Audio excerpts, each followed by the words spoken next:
feel like as a secondary, y'all played well last week, or in your opinion, did y'all might have taken a step back?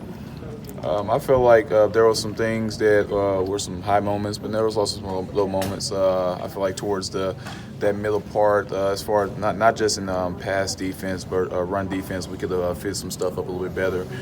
So I just feel like looking back on the game, we just need to go into the film study, make the corrections that's needed, and then use this bye week as a week to just get back to those fundamentals that Coach Fisher was talking about as a defense and as a secondary group. What do you think you should have done differently or could have done differently to finish off that sack? I could have came under control a little bit more towards the point of attack, and just Nick's a guy I was pretty familiar with kind of just how he moves a little bit, and I should have known he would have dipped his shoulder. But that was a good play on Nick. It was a good job of just moving throughout the pocket and getting the ball out. So next time I'll be able to make the play. Were you kicking yourself after that one? Absolutely. That would have been my first career one. That's been a special moment. My dad was there and everything like that. So, and the Cowboys Stadium, he's a Cowboys fan, so that would have been something to remember. You did have 10 tackles. I heard about that. It didn't feel like it, but hey, it was a long game and whatever it takes. Has Justin said anything to you that he got a pick before you? I haven't even seen Justin since then. I haven't seen him since Saturday, but he hasn't said much. We laugh about it and everything like that. It's interesting how he's already great, and then he just gets an interception. He's doing our job. How difficult is it when you've been preparing for one quarterback all week and then suddenly a new one's in there? Well, on film, we saw both quarterbacks because, if I'm not mistaken, Nick didn't start the beginning of the season. So we saw Hicks, I believe. We saw him in the beginning of the season, and it was just it was a little bit of adjustment, but they didn't do much differently as far as schematically wise. So we had to make some maybe minor adjustments, but it wasn't nothing that was just outlandish. What has been the breakdown in the secondary when teams are starting to hit a couple big plays on you guys? Is it just falling for the play action, the hard RPOs, or is it are you're there, you just need to turn around and make a play? Eye violations, because usually when guys are running scot-free, it's because somebody's eyes weren't right, they weren't in the right place, or we didn't fit it up correctly. So those are correctable mistakes that we can just work on more in practice and lock in more in film study, and we can eliminate those in the game.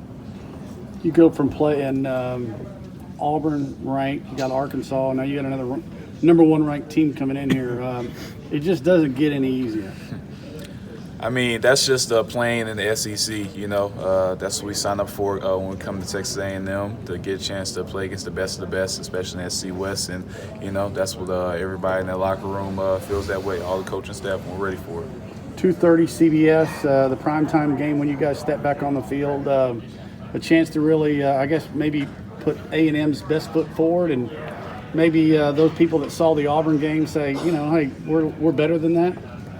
Well, we can't focus on trying to just please everyone. We have to focus on just being better than we were in our previous performance, and just being a better player than we were the day before. So we're just looking to just lock in this week in our bye week and have a great week of just getting back to our fundamentals, and then getting a little bit ahead in game planning, and just looking for Alabama, who we got next, and just preparing for a great matchup. I was going to say, knowing what receivers are coming in here next week.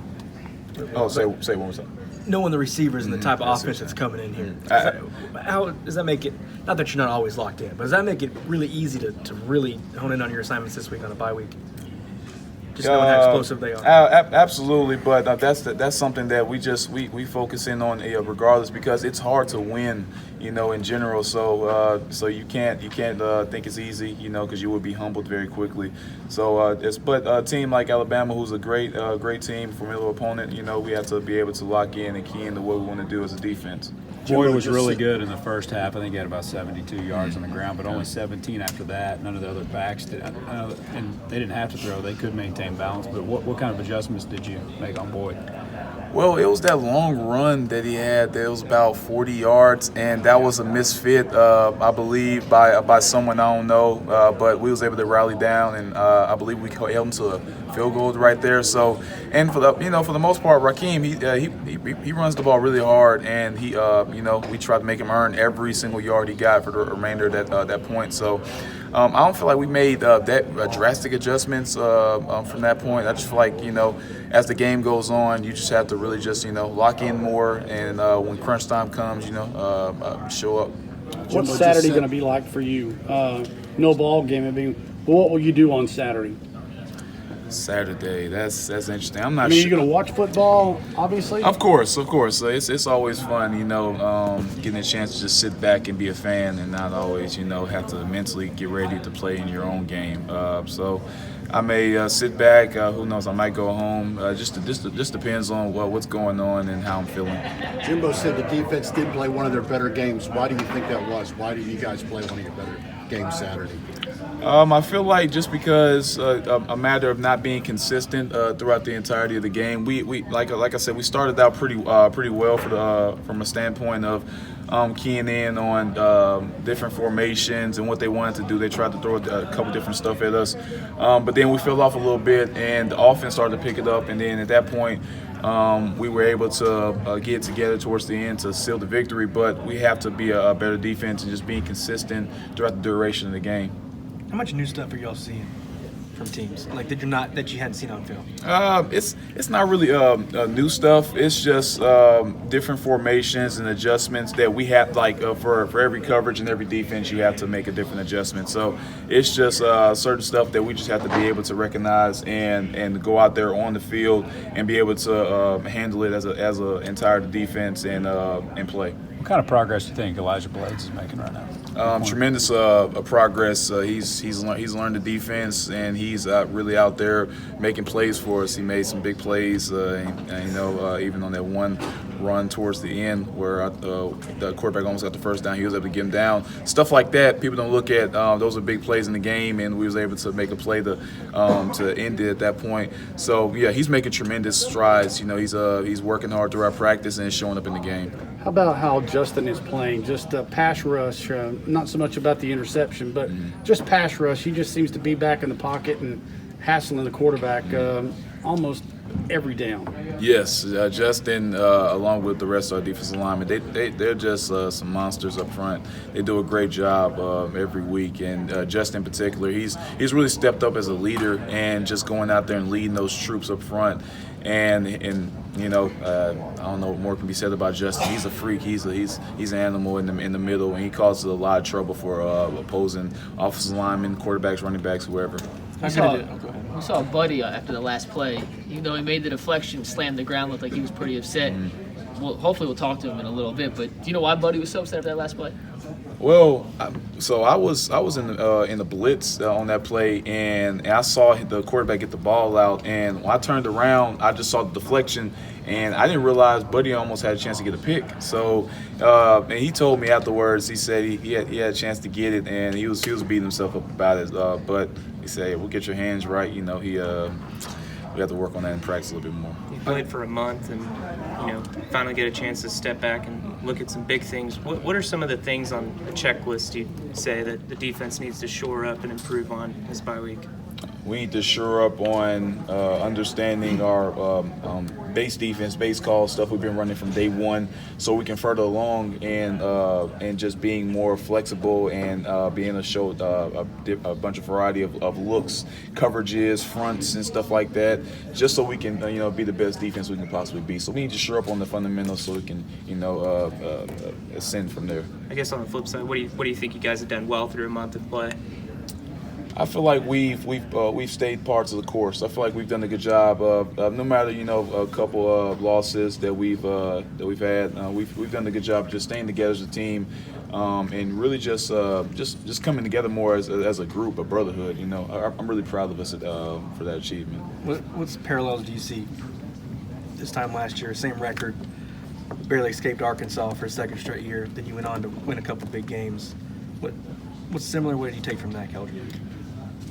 I just feel like at this point we In comparison to last year? Yeah, I mean, you got same record, almost Yeah. same game against Arkansas, escaped, and you knew you had to play better down the stretch. But it's hard to say because it's just two different teams, two different identities. We had a lot of older guys on that team last year who, this is the first year with a whole different staff, and we were still trying to figure everything out at that point.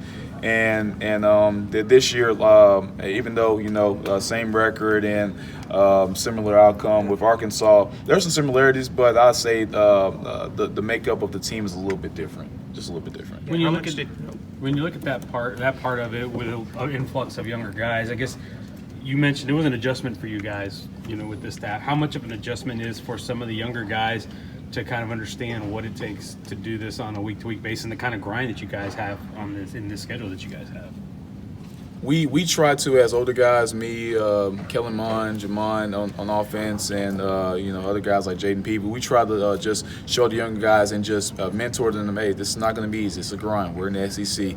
It's going to be tough every single week. You have to take care of your body to be able to go out there and perform at the highest level. And you have to be in your film study and your playbook, and you have to do all these things because it's not going to come easy like it did before for all of us at one point in time. So, and young guys are a little naive at some point. They feel like I can still get by with how I used to play once upon a time, but it's not like that. And sometimes those traits will appear every now and then in the game, and we just have to work through that and try to eliminate all that. How have you seen Damani Richardson in particular power through that wall? Damani has grown so much as a player because he was such a raw talent coming in. Just has speed. He's big. He packs a punch when he comes down and lays the wood.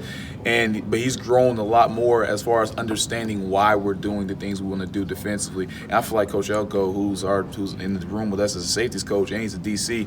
He that we have it the best to me just to be able to have hands-on action with him. So Damani, he benefits from that greatly with just being with Elko and Elko having a chance to just really break down everything to him, and so he can have a better understanding of going out on the field. When a teammate like Rashad chooses to redshirt and see what his future is from there, how do y'all react to that as his teammates? We support Rashad. Rashad's a close friend of mine. I've known Rashad since we came in early from high school 2 years ago. So but we just support him. You have to do what's best for you. But we're still we're still brothers throughout it all. So I saw Rashad earlier, and was just dapping up with him, saying what's up and everything like that. So it's all love, no matter what. And it might be a situation where he is back next year, right? But it's potentially. That's all out of my controls. Whatever his desires is, and what the coaching staff have for him and everything like that. But I'm always going to be a friend and a brother to him and a teammate. Because we've been through a lot together. So yeah, it's all love for us. How nice was it to see that Arkansas had that 4th and 2 and they got it. Then they had another 4th down, and then he eventually, Buddy made that play to knock it away. Just kind of, I guess, Keldrick being disappointed for a second, but then you guys kind of the epitome of the defense, right? Bowing up when you absolutely needed to. How nice was that? Yes, that was just a sign of our growth as a team and as a defense in particular. Going through adversity, giving up 4th and 2, and then having just next play mentality. You can't sit back and just look at what just happened. You have to move on, get the call, see what they're doing, lock in, because this is crunch time, man. You have to show up because this is really where it all counts. All right, thank y'all.